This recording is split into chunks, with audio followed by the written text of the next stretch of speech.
کہتے ہیں قرآن سے ماتم دکھاؤ، لوگ کہتے ہیں قرآن سے یا حسین دکھاؤ. میں بھی قرآن سے یا حسین دکھاتا ہوں. حضرت یعقوب روزانہ، ایک دن نہیں، محرم میں نہیں، 10 دن نہیں، حضرت یعقوب نے سال ہائے سال روزانہ ماتم کیا ہے. اور کس کا ماتم کیا؟ جس کے زندہ ہونے کا یقین تھا.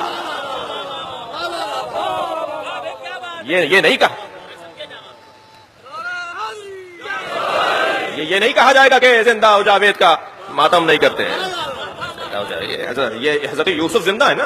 حضرت یعقوب کیا کہہ رہے ہیں؟ حضرت یعقوب روزانہ ایک ہاتھ زانو پر مارتے تھے، ایک ہاتھ سینے پر مارتے تھے، ایک ہاتھ سر پر مارتے تھے، اور سر پر، زانو پر اور سینے پر ہاتھ مارتے ہوئے کہتے تھے یا اسفا علی یوسفا، جسے آپ یا حسین بولتے ہیں.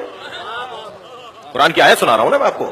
یا اسفا علی یوسفا، یا اسفا علی یوسفا، ہائے میرے یوسف، ہائے میرے یوسف، یا یوسف، یا یوسف. کون؟ جو ابھی زندہ ہیں، جن کے زندہ ہونے کا یقین ہے. اور نہ صرف زانو پر، سینے پر اور سر پہ ہاتھ مارتے تھے حضرت یعقوب، بلکہ وَبْيَضَّتْ عَيْنَاهُ، اس کی بعد والی آیت، وَبْيَضَّتْ عَيْنَاهُ فَهُوَ قَدِيمٌ. اور اتنا روتے تھے ماتم کرتے ہوئے کہ رو رو کے حضرت یعقوب کی آنکھیں سفید ہو گئیں. اور قرآن کیا کہہ رہا ہے؟ فَهُوَ قَدِيمٌ. اور یعقوب صرف کاظم نہیں تھے، قزیم تھے. اور فرمائیں گے بھائی تھوڑی دقت بڑھائیے اپنی. جی، ایک ہوتا ہے صابر، ایک ہوتا ہے صابر، ایک ہوتا ہے کاظم. صابر اور کاظم میں فرق ہے. کاظم برداشت کرنے والے کو کہتے ہیں، اور کاظم میں بھی انتہائی برداشت جب آ جائے تو اسے قزیم کہتے ہیں. جیسے عالم اور علیم، جی، جیسے شاہد اور شہید، جیسے ناصر اور نصیر، جی، ایسے ہی کاظم اور قزیم. کاظم اسے کہتے ہیں کہ جو انتہائی برداشت رکھتا ہو. اب یہاں رو رہے ہیں، ماتم کر رہے ہیں، سینے پہ ہاتھ مار رہے ہیں حضرت یعقوب. قرآن کہہ رہا ہے کہ یہ سب سے زیادہ برداشت رکھتے تھے. یہ کیا مطلب ہے اس کا؟ ذرا آپ کی توجہ چاہوں گا. یہ کیا کہہ رہا ہے اللہ؟ کیا بتانا چاہ رہا ہے؟ کیا مطلب ہے اس آیت کریمہ کا کہ حضرت یعقوب سینے پہ، زانو پہ، سر پہ ہاتھ مارتے ہوئے یا اسفا علی یوسفا، یا اسفا علی یوسفا کا نوحہ بلند کرتے تھے اور آنکھوں سے آنسو گراتے تھے، اور اتنے آنسو بہائے کہ آنکھیں سفید پڑ گئیں. اور قرآن کہہ رہا ہے فہو قدیم، اور یہ بہت زیادہ برداشت کرنے والے تھے. صرف ایک ہی بات تو سامنے آتی ہے، صفحہ تاریخ کو پلٹ کر دیکھیے. جنہوں نے یعقوب کے بیٹے حضرت یوسف کو کنویں میں ڈالا تھا، وہ سامنے نظر آ رہے ہوتے تھے، تب بھی ماتم کرتے تھے اور برداشت کرتے تھے. بھائی غور کریں، بہت واضح پیغام ہے قرآن مجید کا کہ عزاداروں کو کیسے زندگی گزارنی ہے. خبردار خبردار، جنہوں نے اہل بیت پہ ظلم کیا وہ سامنے آ جائیں یا ان کے چاہنے والے سامنے آ جائیں، تم اپنے ماتم سے ہاتھ نہ اٹھانا.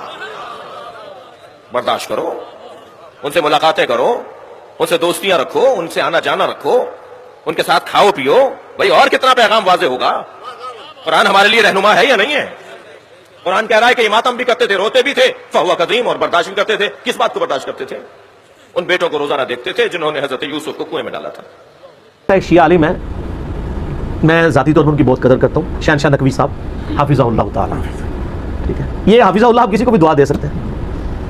تو انہوں نے یہ بات کی ہے، اور انہوں نے، یعنی مجھے بڑا افسوس ہوا قرآن سے آیات پڑھ کے نا، سورہ یوسف سے، حضرت یعقوب علیہ السلام جو افسوس کرتے تھے یوسف علیہ السلام کے لیے، وہ تو اس میں الفاظ ہیں، وہ ہائے یوسف کہتے تھے، اور یوسف افسوس یوسف کے اوپر، اور یوسف کو یاد کر کے روتے تھے، حتیٰ کہ ان کی بینائی چلی گئی.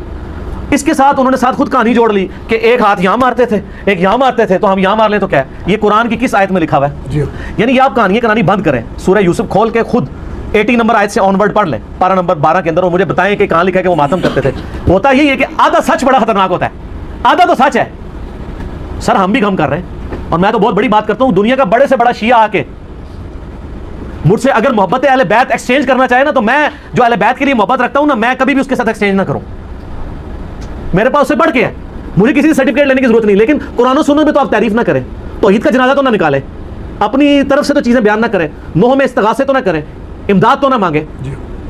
اور وہ اس واقعے سے جو سہارا لیتے ہیں، قرآن کھول کے خود پڑھ لیں، کوئی ماتم نہیں اس کے اندر لکھا ہوا، خام خواہ نکالتے ہیں. اللہ کے بندو، تم جا کے اپنے خود گھر کی خبر لو. مفتی اعظم ایران خامنائی صاحب نے فتویٰ دیا ہے کہ یہ چھریاں مارنا، اپنے آپ کو زخمی کرنا، یہ حرام ہے. صحیح. اب اور کیا میں آپ کو لا کے فتویٰ دوں؟ اور یہ تو زندہ اماموں کی تقلید کرتے ہیں، اپنے مرجع کو مانتے ہیں، تو آپ ان کی بات مانیں. یہاں آپ نے کیا کچھ کیا ہوا ہے؟ یقین کریں، میں پچھلی دفعہ محرم کے دنوں میں سول ہاسپٹل میں وہ میرے بچے کو کچھ لگی تو میں لے گیا علاج کے لیے, تو وہاں ایک نوجوان 18-20 سال کا لایا گیا, تو اس کی کمر کے اوپر نا کافی سارے نشانات تھے, تو وہ اس کے اوپر ٹانکے لگا رہے, تو میں نے پوچھا ہی کیا ہوا, تو وہ جی زنجیر, وہ چھریاں مار کے زنجیر زنی کر کے. تو مجھے اتنا ترس آیا کہ یار اس بیچارے نے تو ثواب سمجھ کے یہ کام کیا ہے, اور وہ جس طریقے سے اس کو وہ ٹریٹ کر رہے تھے, مطلب ایک چیز دوسری جگہ لگا رہے ہیں. کوئی ہیپاٹائٹس کا مریض آیا ہوا ہے اور اس کا وہ سوئی کھبو دیتے ہیں, تو وہ مریض بن جاتا ہے اور ایک آگے معاملہ شروع ہو جاتا ہے. رہا ان کا یہ کہنا کہ حمزہ ابن عبد المطلب کے لیے نبی علیہ السلام نے نوحہ کروایا تھا, تو ہم کا بھی انکاری ہیں اس کے, بالکل کروایا تھا. یہ اس وقت کی بات ہے جب نوحہ بھی حرام نہیں تھا. اس سے بڑی چیز شراب والے واقعات ملتے ہیں صحابہ کرام کے بارے میں, بعد میں جب شراب حرام ہوگی تو معاملہ ختم. جی. تو یہ بھی چیز پہلے تھی غزوہ احد کے موقع پر, بالکل ٹھیک. بعد میں نبی علیہ السلام کی حدیث ہے, بخاری مسلم میں درجنوں حدیث ہے کہ نبی علیہ السلام نے فرمایا جو عورت نوحہ کرتی ہے کسی میت کے اوپر, اگر بغیر توبہ کے مر گئی تو قیامت والے دن گندک کا لباس اس کے اوپر پہنایا جائے گا. پھر صحیح مسلم کی حدیث ہے میری امت یہ 4 جاہلیت کے کام کبھی نہیں چھوڑے گی. نمبر 1 حسب اور نسب پہ فخر کرنا. نمبر 2 دوسرے کے نسب میں تان کرنا. نمبر 3 ستاروں کے ذریعے فال نکال کے بارش طلب کرنا. اور نمبر 4 نوحے کرنا. نوحے کی ڈیفینیشن یہ ہے کہ چیخو پکار کرتے ہوئے کسی مردے کی تعریف بیان کرنا. اگر کوئی ویسے نوحہ کرے اور چیخو پکار نہ کرے اور ایون نوحے میں رو بھی پڑے, ہم اسے غلط نہیں سمجھتے. المعجم الکبیر طبرانی کے اندر موجود ہے, میں نے اپنے پمفلٹ میں بھی ڈالا ہے کربلا والے میں, کہ سیدنا ام سلمہ نے جنوں کا نوحہ خود سنا تھا حضرت حسین ابن علی کی شہادت کے اوپر. وہ نوحہ یہ نہیں تھا یہ جو جعلی واقعہ, اور نوحے تو ہوتے نہیں, تو استمداد کر رہے ہوتے ہیں, استغاثے پڑھ رہے ہوتے ہیں. اصل میں ہمیں اختلاف ہے اس ماتم کے ساتھ, اور یہ جو دلائل پکڑ رہے ہیں اس میں کوئی ماتم نہیں عورتوں نے کیا تھا. نوحے میں بھی ہمیں صرف اس نوحے سے اختلاف ہے جس میں چیخو پکار کی جائے, آوازیں بلند کی جائے. اگر تعریفی کلمات کوئی کہتا ہے حضرت حسین ابن علی پہ مرثیہ پڑھے, نوحہ پڑھے, ہمیں کوئی اعتراض نہیں ہے. ہم نے خود اپنے شعیب بھائی سے یہاں پڑھوایا تھا, سید نے کربلا میں وعدے نبھا دیے ہیں, تو یہ تو اہل سنت کے یہاں بھی چل رہا ہوتا ہے, ہمیں تو کوئی اعتراض نہیں ہے اس کے اوپر. لیکن واہ ویلا نہ کریں, چیخو پکار نہ کریں, اور اس میں جھوٹی تعریف نہ کریں, سچی تعریف کریں جی. اور ان سے مدد نہ مانگیں, بلکہ ان کے لیے اللہ کے حضور دعائے رحمت کریں, اور صلوات بر محمد و آل محمد.